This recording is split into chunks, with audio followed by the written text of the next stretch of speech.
Hello students, मैं doctor Anupreeta Mishra. आप Anupreeta Mishra electrical engineer के चैनल पर एसएससी जेई से रिलेटेड प्रॉब्लम सॉल्विंग समझने जा रहे हैं।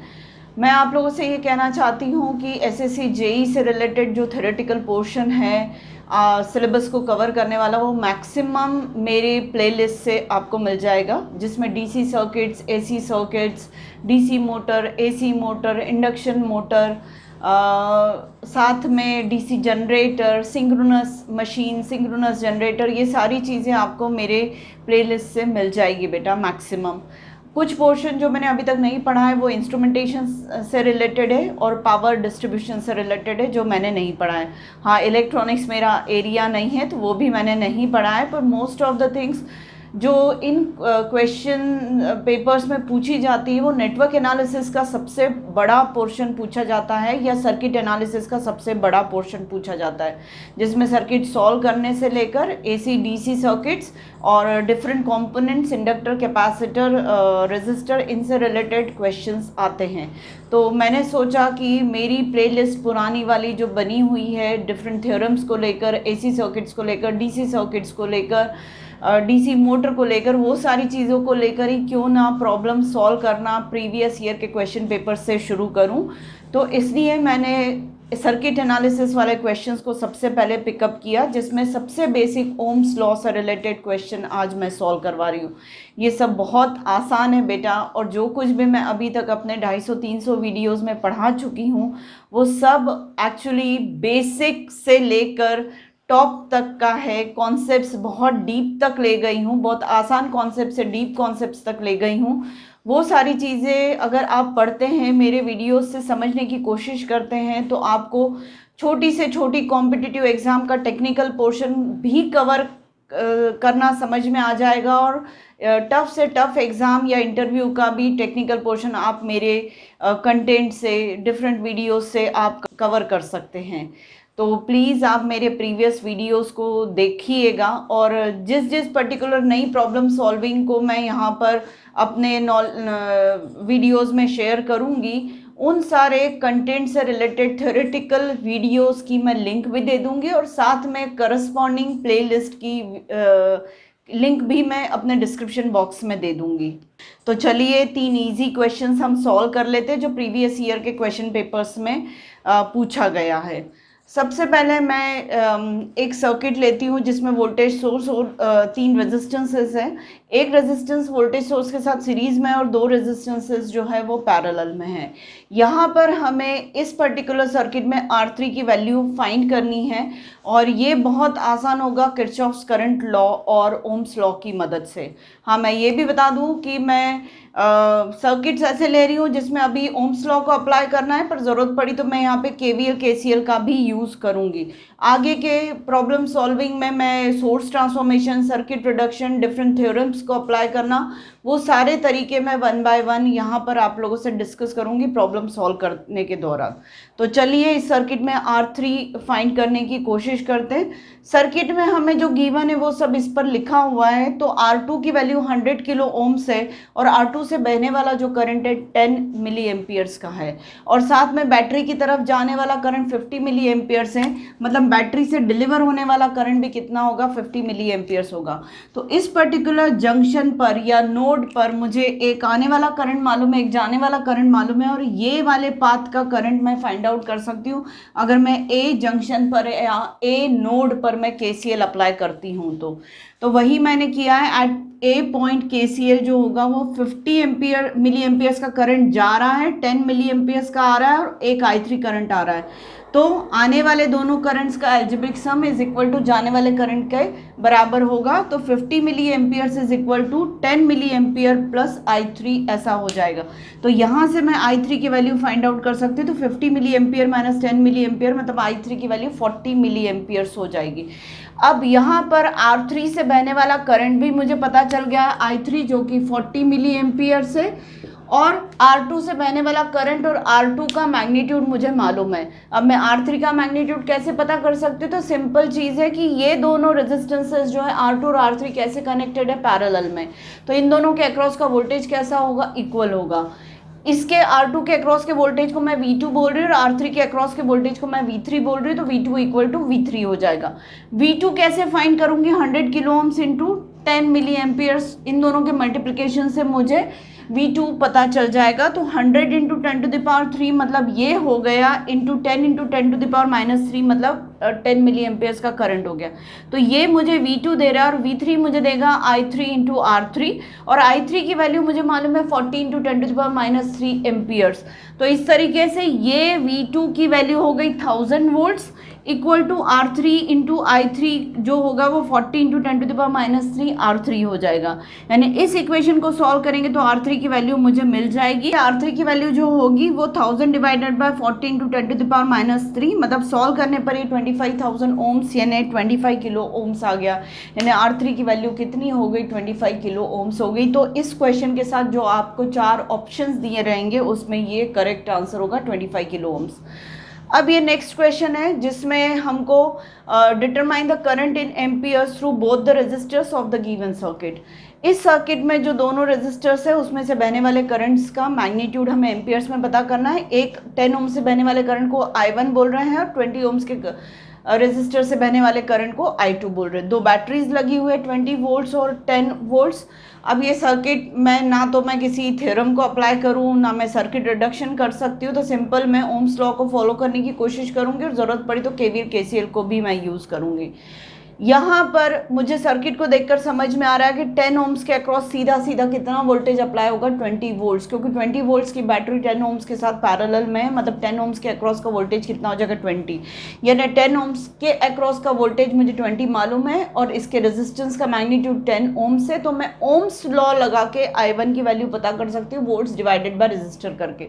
तो इसके अक्रॉस का वोल्टेज 20 हो गया, इसमें इसके रेजिस्टेंस की वैल्यू 10 हो गई, तो 20 डिवाइडेड बाय 10 करके इसमें से बहने वाले करंट को मैं पता कर सकती हूँ जो कि 2 ओम्स है। ओम्स लॉ क्या कहता है, V is equal to I R होता है, तो I की वैल्यू V अपॉन R होगी और यही मैं यहाँ भी यूज़ कर रही हूँ, यहाँ भी यूज़ कर रही हूँ। इससे रिलेटेड जो थ्योरेटिकल मेरा वीडियो कंटेंट है उसकी लिस्ट उसकी लिंक मैं डिस्क्रिप्शन बॉक्स में दे ही रही हूँ। तो I1 इज इक्वल टू मतलब I1 की वैल्यू कितनी हो जाएगी, 20 डिवाइडेड बाय 10 हो जाएगी। कैसे पता किया कि इसके अक्रॉस का वोल्टेज 20 होगा, क्योंकि ये दोनों बेटा पैरेलल में लगाओ। अगर यहाँ पे कोई रेजिस्टेंस होता ना तो फिर हम नहीं कह सकते थे कि 10 ओम्स के अक्रॉस 20 वोल्ट्स आ जाएगा, क्योंकि बीच में ये रेजिस्टर है। चूंकि यहाँ पे कोई रेजिस्टर नहीं लगा हुआ है, सिंपल वायर है, मतलब 10 ओम्स के अक्रॉस सीधा सीधा कितना वोल्ट्स है, 20 वोल्ट्स है। ठीक है, अब इस सर्किट को अगर मैं देखूं क्लोज लूप को, तो इसके अक्रॉस का वोल्टेज मुझे मालूम है, इसके अक्रॉस का वोल्टेज मुझे 10 वोल्ट्स मालूम है। तो मैं इसमें से बहने वाले करंट को पता कर सकती हूँ, पर उसके लिए मुझे किरचॉफ्स वोल्टेज लॉ इस लूप पर लगाना पड़ेगा। जब भी किरचॉफ्स वोल्टेज लॉ लगाना है, किरचॉफ्स वोल्टेज लॉ क्या कहता है कि किसी लूप के अक्रॉस सारे वोल्टेजेस का अलजेब्रिक सम क्या होता है, 0 होता है।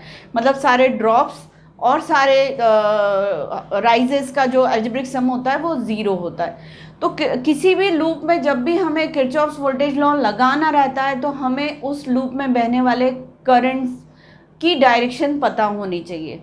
अब चूंकि इस लूप को मैं उठा रही हूँ, मुझे इधर वाले सर्किट से अभी कोई मतलब नहीं है बेटा।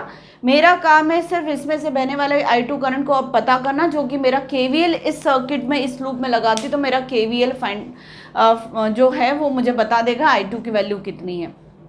तो मैं यहाँ पे किरचॉफ्स वोल्टेज लॉ लगाने जा रही हूँ, पर जैसा अभी मैंने बताया मुझे इस सर्किट में बहने वाले करंट्स की डायरेक्शन या इस लूप में बहने वाले करंट की डायरेक्शन पता होनी चाहिए। और उस KVL इक्वेशन में की टर्म्स कितनी होंगी, 1 2 3 टर्म्स होंगी, पर तीनों टर्म्स कैसी होंगी, वोल्टेज टर्म्स होगी।